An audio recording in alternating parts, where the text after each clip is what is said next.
시편 34편 8절입니다. 시편 34편 8절입니다. 한 절 다 함께 읽습니다. 너희는 여호와의 선하심을 맛보아 알지어다. 그에게 피하는 자는 복이 있도다. 아멘.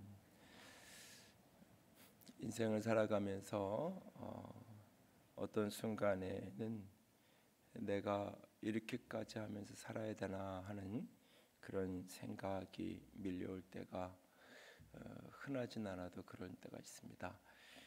이게 너무 때로는 사는 게 구차하게 느껴질 때도 있고 이렇게 해서 내가 살아서 이 위기를 넘어서서 그것이 내게 도대체 어떤 의미란 말인가, 그런 어떤 마음이 힘든 거, 어려움이 밀려온 어떤 순간을 살다 보면 누구나 다 그런 것을 만날 때가 있죠. 그럴 때 과연 신앙한다는 것, 하나님을 바라본다는 것, 하나님이 내 도움이 되신다는 것은 도대체 어떤 의미일까? 조금 전에 설교 이 찬양 이제 기도 마무리에 찬양을 하면서 너희는 가만히 있어 하나님의 하나님 되심 알지어다. 그런 구절을 이렇게 대할 때면 사실 마음 깊은 곳에서부터 이렇게 질문이, 반문이 터져 나올 때가 종종 있기도 합니다. 물론 그 구절을 그래서 이야기하는 가만히 있으라는 말은 아무것도 하지 말라는 의미가 아니라 두려워하고 불안해하고 염려하지 말라, 사실 그런 의미이지만 본문에서 이야기하는 그 의미를 충분히 이해하지 못했을 때는 가만히 있으면 하나님의 하나님 되심을 안다고, 하나님이 일하신다고 가만히 있으라고. 근데 가만히 있으면 되는 건 아무것도 없고 오히려 내가 해야 되는 거는 이렇게까지 살아야 되나, 이렇게까지 하면서 구차하게 이 일을 내가 꼭 해야 되나 싶을 때가 있죠. 특별히 이제 그러면서도 많은 직장 생활을 하고 여러분들이 가족들 때문에 먹고 살아야 되니까 이 젊었을 때나 한참 꿈, 비전 이런 이야기를 할 때면, 그리고 교회에서 둘러앉아서 하나님의 부르심과 사명 이런 이야기를 할 때면 사실은 내가 가족 때문에 어쩔 수 없이 내가 살아야 되니까 이 일을 하고 있다라고 말하는 게 참 부끄럽기도 하고 그런 얘기를 하는 게 힘들 때도 있어요.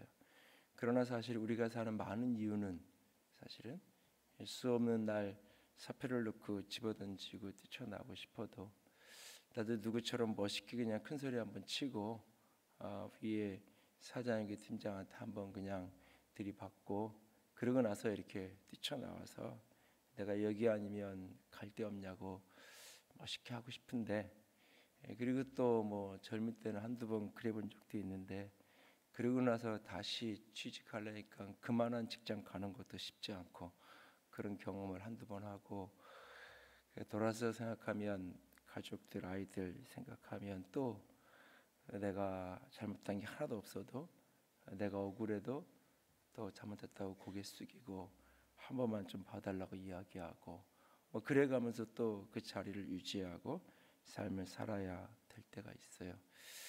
그러다 보면 예배당에 나와서 찬양하고 하나님 바라보고 하는 것이 과연 무슨 의미가 있을까, 이렇게 마음이 힘겹고 어려울 때가 있어요. 어제도 한 분이 사실 세상에서 살면서 이렇게 직장 생활하고 이런 것보다 자기도 젊었을 때는 신학을 하고 그러고는 그래서 목사가 될까 이런 생각도 해본 적이 있었다고. 이제 그 부분에 관련해서 더 긴 이야기는 나누지 않았지만 세상에서 이렇게 사는 것보다는 그게 조금 더 낫지 않을까, 어떻게 보면 조금 더 덜 구차하게, 그래도 뭔가 하나님을 위한 것이라는 명분은 그래도 조금은 더 있지 않을까, 그런 생각을 들어서 아마 그런 이야기를 나누는 것 같은데, 여러 가지 그렇게 하나님의 영광, 하나님을 위한 것 겉보기에는 그렇게 보일 때가 있지만 또 내면을 들여다보면, 그래서 제가 딱 한마디만 했어요. 목사들의 세계를 아직 많은 걸 몰라서 아직도 환상을 나이가 꽤 되셨는데도 아직도 환상을 갖고 계시군요. 내가 이제 그리고는 뭐 더는 이야기를 할 수 있는 뭐 그런 자리가 아니어서 더 긴 얘기는 안 했는데 인생을 살다 보면 그런 순간이 지나갈 때가 있습니다. 다윗이 그런 때를 만나고 있죠. 어쩌면 다윗의 인생 속에서 가장 어쩌면 힘들었던 어떤 시기, 이제 바세바의 사건과 뭐 이런 거는 자기 자신의 허물, 자기 자신에 대해서 힘들었던 순간이라면 오늘이 시편 34편의 배경이 되었던 다윗이 블레셋 진영으로 도망을 가서 거기에서 이렇게 미친 척하면서 문을 박박 자기 손으로 긋고 침을 질질 수염 아래로 흘리면서 이렇게 완전히 정신 나간 사람 행세를 해서 겨우 생명을 부지해야 됐던 그날, 더군다나 그가 갔던 그 사무엘상 21장의 장면들을 보면 사실 그 자리가 어디냐면 이 골리앗의 고향, 골리앗, 자기가 너무너무 멋있게 물맷돌로 던져서 너무너무나 아름답게 멋있게 쓰러뜨렸던 그 골리앗의 마을, 그리고 그곳에 가서 그가 골리앗이 쓰던 그 칼, 자기를 보호하기 위해서 칼을 아히멜렉에게 구하니까, 여기 우리 집에는 제사장 집이어서 다 어떤 것도 공격 무기가 없고 하나 칼이 있긴 있는데 그게 바로 골리앗이 쓰던 그 골리앗 칼.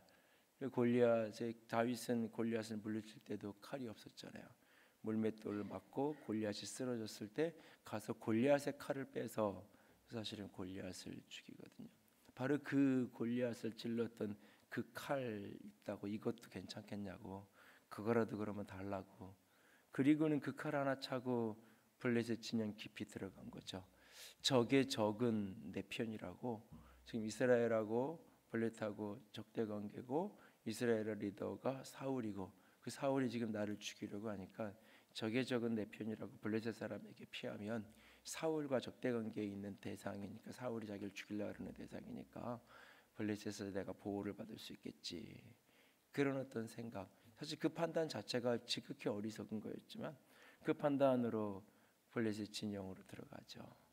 근데 골리앗의 스토리를 기억하는 사람들, 다윗을 알아보면서 이야기하는 거죠. 이스라엘 사람들이 노래했었다고, 다윗은 만만이요 사울은 천천히라고, 바로 그 사람이 저 사람이라고. 잘못 이해하면 이제 오히려 블레셋의 정상군이 되어 찾아온 것처럼 스파이로 온 걸 오해받을 수도 있고 여러 복잡한 생각이 스쳐가잖아요. 그 순간 그 자기가 너무너무 이렇게 멋있게 쓰러뜨렸던 골리앗의 그 진영에 자기가 살아남기 위해서 도망간 것도 비참한데, 그 순간 이제 살기 위해서 방법이 없으니까 미친 척하기 시작을 하죠. 벽을 박박 긁고 문을 긁어대고 침을 질질 흘리고. 그러니까 그 블레셋의 왕이 하는 말이, 우리나라에 미친 사람이 미치광이가 없어서, 성경에 아주 잘 번역을 부드럽게 한 거죠. 이렇게 얘기했을 거예요. 미친 놈이 없어가지고 우리나라에 저런 미친 놈을 데리고 왔냐, 받아들였냐고. 누가 저런 걸 받아들여가지고 이 왕궁에 이 우리 마을에 들였냐고. 그러면서 우리 왕이 화를 내는 그런 취급을 받아야 되는, 어디 사람이 없어 저런 사람을 받아들였냐고, 그런 소리를 들어야 되는 그런 처지. 하나님이 기름 부었다 그러고 뭐 가정에서 사는 게 여러 가지 아버지와의 관계, 다윗에게 힘든 여정도 있겠지만 그 순간 어쩌면 다윗은 살고 싶지 않았을 거예요. 내가 이렇게 해서 산다라는 것이 과연 무슨 의미인가? 하나님이 나를 기름 부었다고 말하고 선지자가 하나님이 나를 택하셨다고 말하지만, 한때는 내가 너무너무 화려하고 멋있을 때가 있었는데 그 물맷돌로 골리앗을 쓰러뜨리고 수많은 백성들이 환호를 하고 내게 사울이 자신에게 사위로 삼아서 사울의 사위가 돼서 왕의 사위가 되어서 너무너무 화려했던 때가 있었는데, 이제 이렇게 비참한 지경이 되어서 이렇게까지 살아야 되나? 너무너무 구차하게 느껴지는 그날에 그가 그렇게 그곳에서 죽음의 위기를 넘기고 미친 척하는 그 모습으로 위기를 넘기고 도망가죠. 그렇게 쫓겨나다시피 도망을 가서 그가 가는 곳이 아둘람 굴이에요. 그리고 많은 사람들이 기억하는 것처럼 그 아둘람 굴에 이 땅에 수많은 억울한 사람, 자기처럼 다윗처럼 인생이 비참할 수밖에 없는 사람, 구차할 수밖에 없는 사람, 이렇게까지 살아남아야 되나 하는 그런 아픔을 가진 사람들이 하나 둘 다윗의 곁에 모여들기 시작하죠.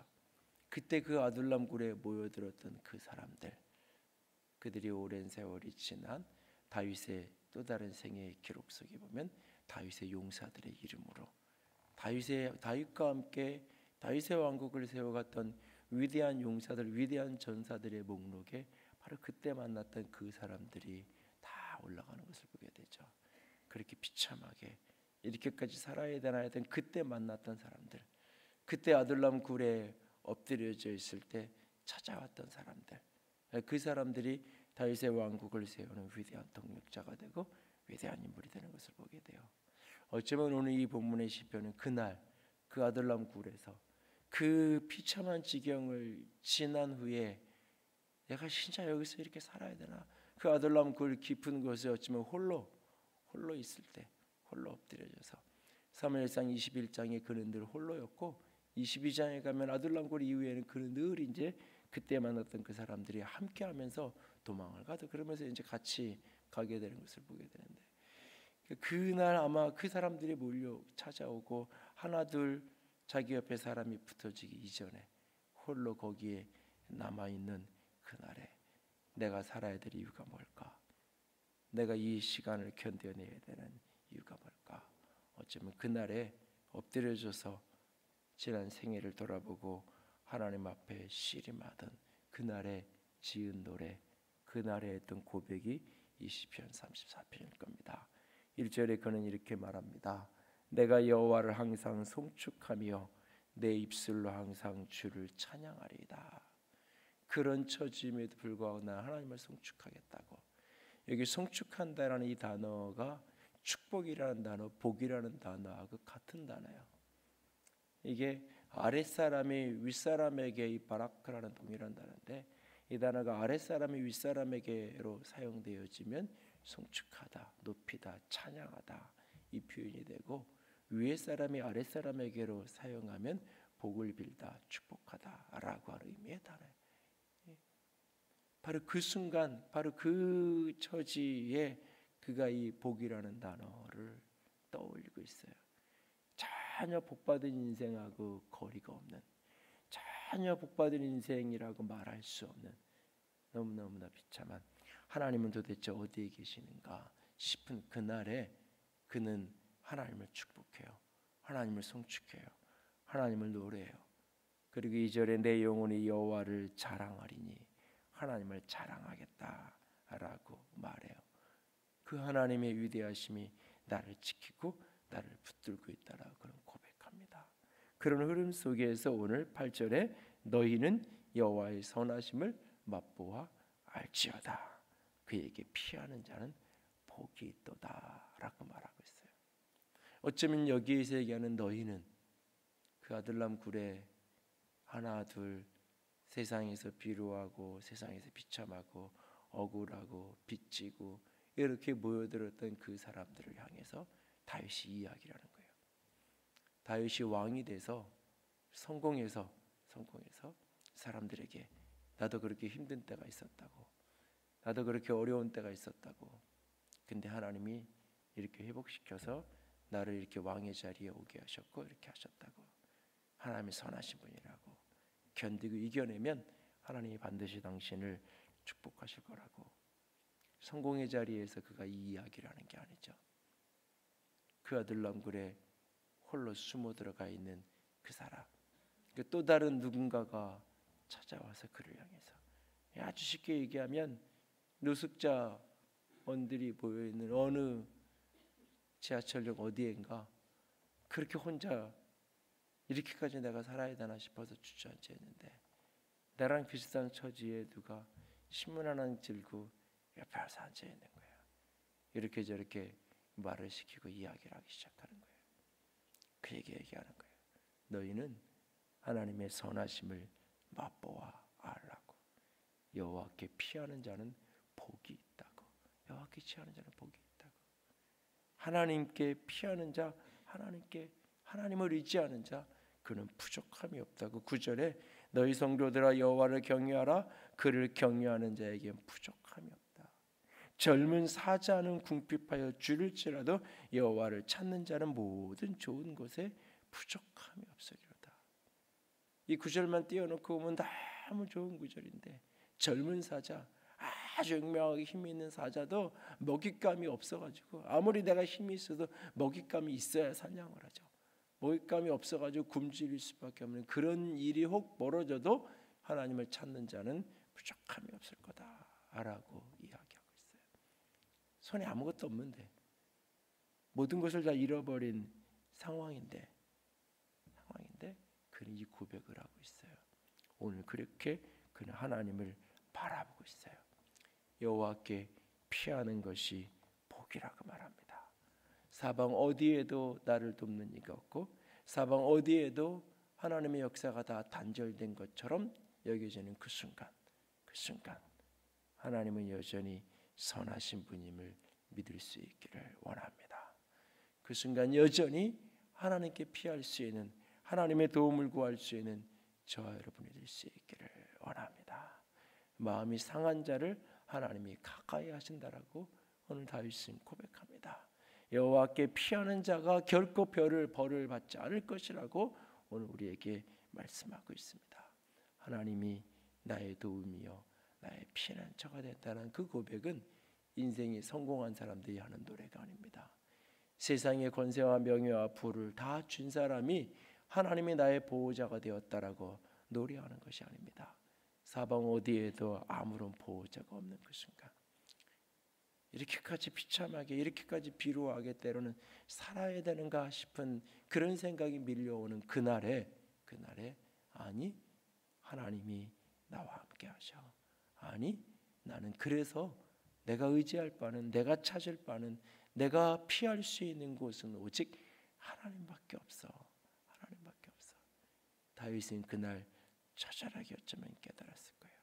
자기 지혜로 자기 생각으로 그 블레셋 지경으로 파고들었을 때 저기 내 편이라고 착각하면서 알아들었을 때 결국 자기의 인생이 얼마나 비참해질 수밖에 없었는지 그 아들랑 굴에 엎드려져서 그는 수없는 날 하나님의 편에 서기를 하나님께 피하는 자가 되겠다고 결단하고 그렇게 엎드려졌을 거예요.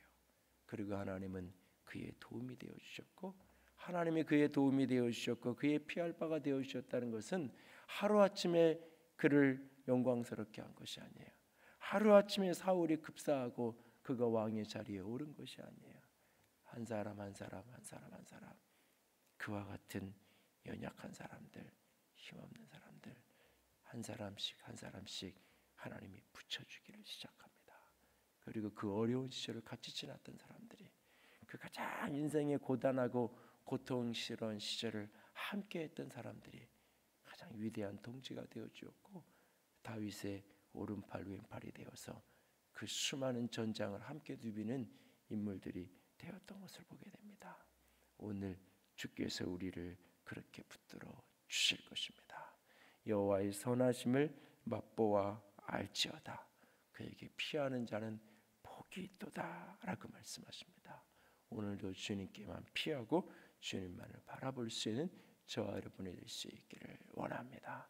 하나님의 도움이 한순간 세상에서 얘기하는 기적적인 방법으로 찾아오지 않는다 할지라도 하나님은 오늘도 나를 위해 일하고 계시는 그의 선하심을 맛보아 알게 되는 축복이 은혜가 우리 속에 가득할 수 있기를 원합니다.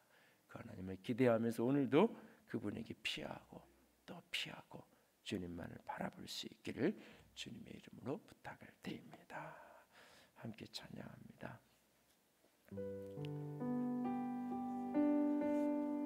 너희는 가만히 있어 하나님의 하나님 되심을 알지어다. 하나님은 우리의 피난처가 되시며 하나님은 우리의 피난처가 되시며 환난 중에 우리의 힘과 도움이시라. 너희는 가만히 있어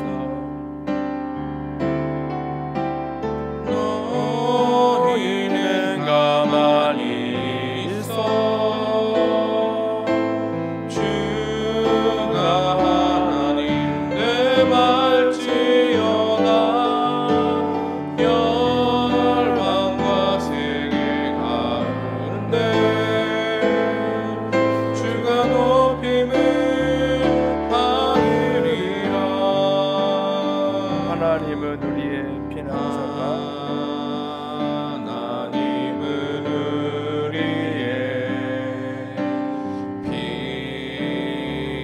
피난처가 되시며 환난 중에 우리의 힘과 도움이시라. 사랑합니다.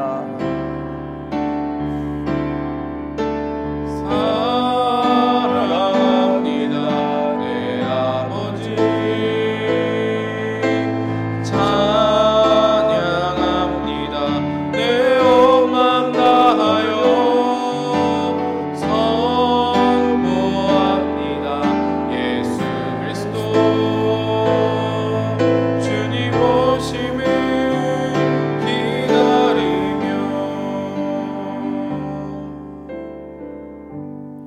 이 시간 함께 기도하며 나아가기 원합니다. 오늘 내 삶의 자리가 어떠한 자리이든 때로는 너무나 초라하고 때로는 너무나 구차한 자리라 할지라도 그곳에서 주님을 찬양하고 그곳에서 주님을 송축할 수 있기를 원합니다. 염려와 불안과 두려움과 걱정을 멈추고 가만히 서서 주님만을 바라볼 수 있기 원합니다.